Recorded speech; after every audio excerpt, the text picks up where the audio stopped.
আপনারা কি কখনো কচু গাছের ফুল ভাজা খেয়েছেন? আজকে আমার মা কচু গাছের ফুলটা ভাজি করেছিল। এটা খেতে এত টেস্টি, এত মজা হয়েছিল। এই কচুর ফুলটা কিন্তু খুবই সিম্পলভাবে ভাজি করেছিল। তো আজকের কচুর ফুলটা কিন্তু ডিম দিয়ে ভাজি করা হয়েছিল। এখন কিন্তু গ্রামে আশেপাশে অনেক কচু গাছ দেখা যায়। সেই কচু গাছের মাছ দিয়ে একটা হলুদ রঙের ফুল বের হয়। এই ফুলগুলি আজকে আমার মা ছিঁড়ে নিয়ে আসছিল। তো এখানে বেশ কিছু কচুর ফুল ছিল। তো এই কচুর ফুল দিয়েই কিন্তু আজকে একটা দারুণ মজার রেসিপি তৈরি করবে। তো প্রথমে কচুর ফুলগুলি খুব সুন্দর করে এভাবে কেটে নিয়েছিল এবং এটা কেটে নেওয়ার পরে খুব সুন্দর করে কিন্তু এটা ধুয়ে নিতে হবে। তো এই কচুর ফুল কিন্তু এক এক অঞ্চলে এক একভাবে রান্না করে খায়।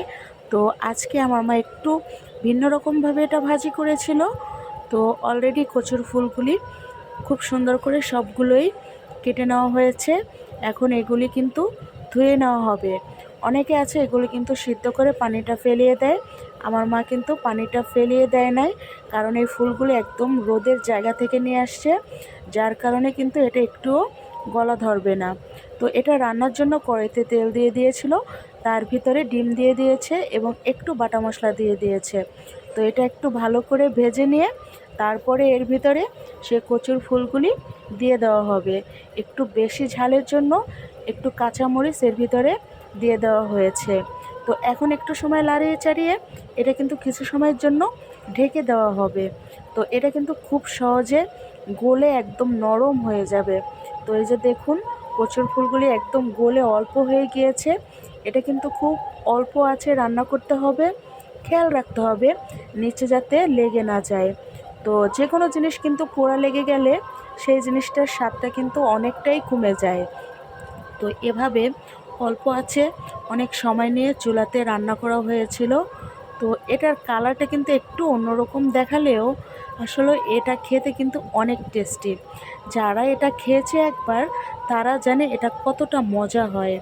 তো এক এক অঞ্চলে কিন্তু এক একভাবে রান্না করে থাকে। তো আজকে আমার মা একটু ভিন্ন রকমভাবে রান্না করেছে, কারণ এর পূর্বে কিন্তু এটা ডিম দিয়ে রান্না করে নাই। তো আজকে এটা হাঁসের ডিম দিয়ে রান্না করেছিল। তো এই যে দেখুন, রান্নার পরে এর কালারটা কত সুন্দর দেখাচ্ছে। তো যখন আমি এটা গরম ভাত দিয়ে খেতেছিলাম, আমার কাছে যে এত ভালো লাগতেছিল, খুব টেস্টি। এই কচুর ফুলটা কিন্তু বাজারেও মাঝে মধ্যে দেখা যায়, তারা মোঠা বেঁধে বিক্রির জন্য নিয়ে আসে। তো যারা এখনও একবারও খান নাই, তারা একবার হলেও এটা একবার ট্রাই করবেন, দেখবেন এটা খেতে কিন্তু অনেক টেস্টি হয় এবং অনেক মজা হয়। তো সবাই অনেক ভালো থাকবেন, সুস্থ থাকবেন।